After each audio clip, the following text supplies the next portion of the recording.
Pero yun, masaya siya. Ang cute-cute niya nga ngayon eh. Ang pogi-pogi niya. Kasi ano na siya eh. Chill lang, ganun. Kaya nga, prinsipe siya dun. Tsaka ano yun, kapag kunyari, kasi ano yun, pinapampersan siya kasi lalo pag gabi kasi ano nga, minsan din niya napipigilan yung wiwi niya, ganun. So, papampersan siya. Tas ang cute kasi kapag kunyari papalitan na siya ng pampers, pupunta na siya sa kwarto ni mama. Pag wala ako, pupunta na siya sa kwarto ni mama kasi matutulog na. So, isang beses meron daw si tatay, papasok na sa room. Tapos sabi ng tatay, "Ay, loli ka na." Oh, taray. Oh, 'di ba? Prinsipe. Prinsipe. Ano ka ba? Si Prinsipe Galanza yun. Hmm. Tapos yun, tatawid na siya kay tatay. Tapos nakakatawa kasi ayaw ni tatay ng dog. Ayaw niya ng dog. Sabi niya pa nga dati, yung mga puppies, pamigay niyo yan, ang dami-dami, ganyan, ganyan. Tapos kami, ayaw namin kasi nga, yung isang ang pinamigay namin, ay iyak na kami. Tapos di na namin kaya. So, yun, ngayon, naano na rin siya, na-addict na din siya. Tapos, si Milo, sa kay tatay lang siya takot. Tsaka sa akin. Pag nagalit si tatay, wala na, hindi na siya makakaano. Kasi lagi siya nang aaway ng nung anak niya.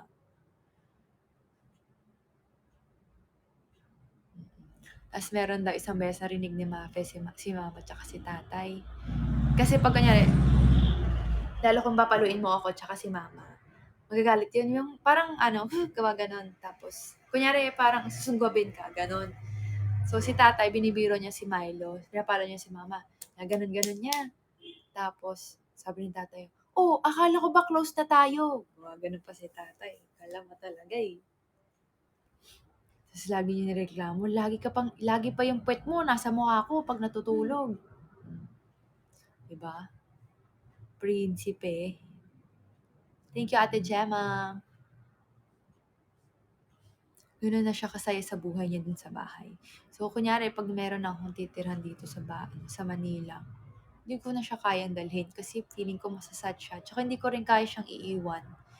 Eh, syempre, maglalaro-laro, magti-training-training. Hindi talaga kaya. Dati ang cute nun.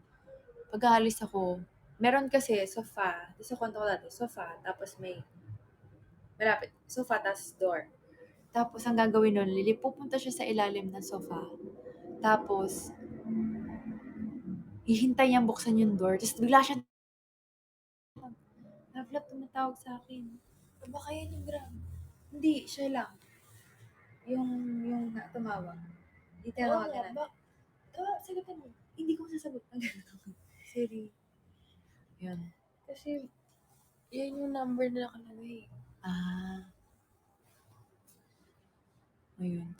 Uncle the Explorer, hello po.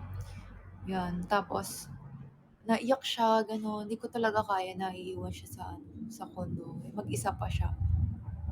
Tapos dati, nung siya lang mag-isa. Baba mo. Wala na, okay na.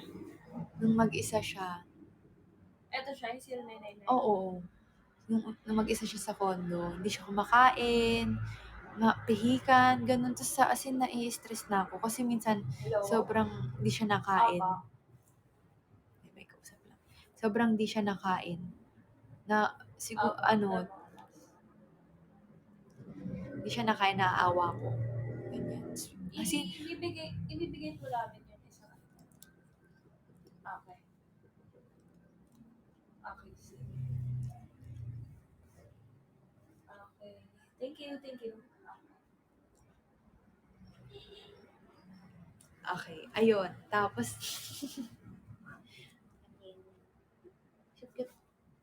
tapos, yun may maawa ko. Alam niyo ba guys, sobrang awa ko sa kanya.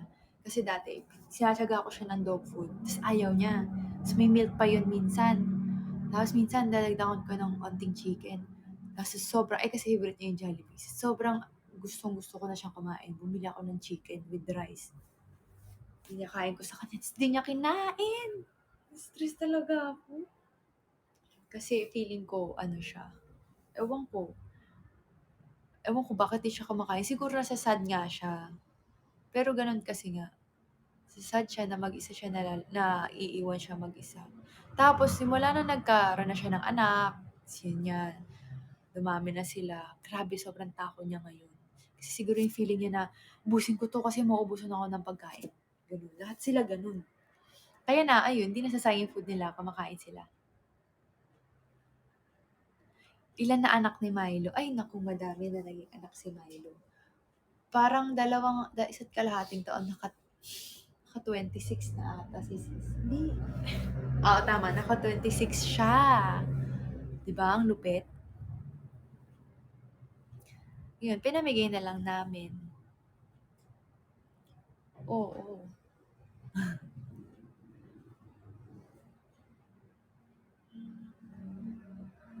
Wala na, pinamigay ko na. Ayaw namin ibenta kasi gusto namin yung mag-aalaga yung kakilala namin or at least yung close namin para kunyari may update. Yun. Kaya nung isang beses may namatayan kami ng isang dog kasi na parvo. Ay, dalawa na pala. Tatlo pala, joke, tatlo. Na parvo sila. Yung una namatay, naiyak kami kasi kawawa. Kasi may kwento pala sa Ate Job. Kasi nung isang beses, may ano, parang panahon ng sakit, nagkakasakit yung dogs. Eh, kakalipat lang din namin, feeling ko na stress yung dogs. So, may isa kaming dog, si Gigi.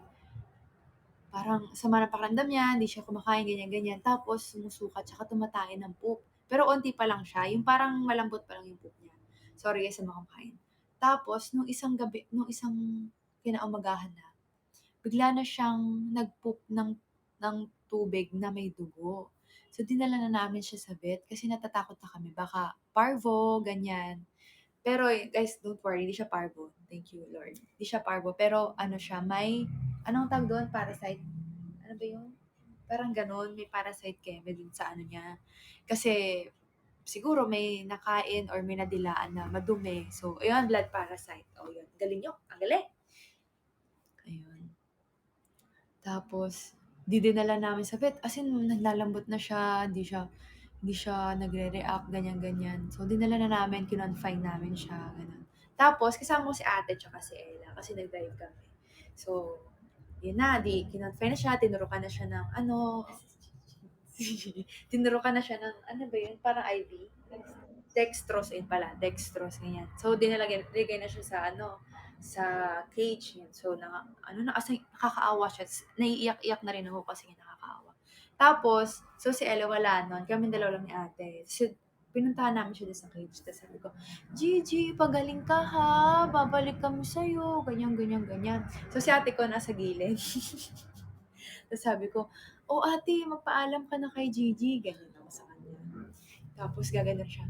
Tapos sabi niya, gumano siya. Tapos sabi ko, naiiyak na siya. Tapos ang nakakatawa pa, so nakalabas na siya. Di ako bye Gigi, babalik kami ha, pagaling ka, ganyan-ganyan ka. Tapos nasa labas na si ate, nakita niya sa side mirror, na gumaganon-ganon na daw si ate. Tapos gumaganon-ganon na. Tapos nagtatawanan na kami dalawa kasi naiiyak talaga siya. Hanggang pagpasok? Oo, hanggang pagpasok, oo, dun sa car, umiyak siya, gumagano. Sabi niya, hindi ko kaya, sabi niya gano'n. Eh, baby niya kasi si Gigi eh, as in yung lagi niyang katabi, laging habol sa kanya, gano'n. Galit na galit nga yun yung nabuntis yun si Gigi eh. Parang nanay. Tapos yun, kaya sabi niya ayaw niya magkakasakit yung dogs, hindi daw niya kakayanin. Kasi namatayan na kami ng dogs, eh favorite niya rin yun. Kaya yun, na ano na siya, natakot na siya agad.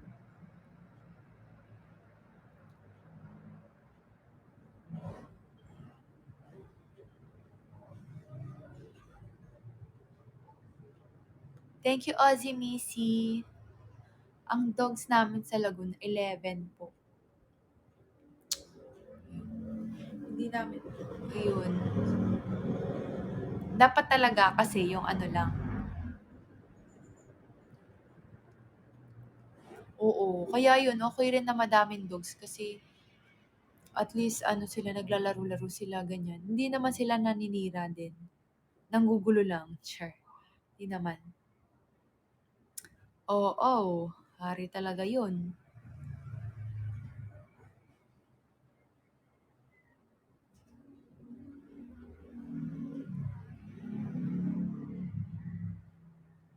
5 years na po si Milo, 5 years old, 5 years old, oo. Tagal na namin daw siya.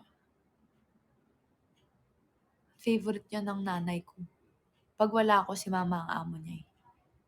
So, pinapagalitan nila si mama kasi grabe nila babyhin si Milo. Grabe niya babyhin. Ayan. Oh, baka makalimutan ko pala, ayan guys, paki-share po ng live na 'to. Ayan, 1,111 na rin tayo. And magwo 1 hour na. And number 1 pa rin pa tayo, 'no? Number 1 pa rin po ba tayo?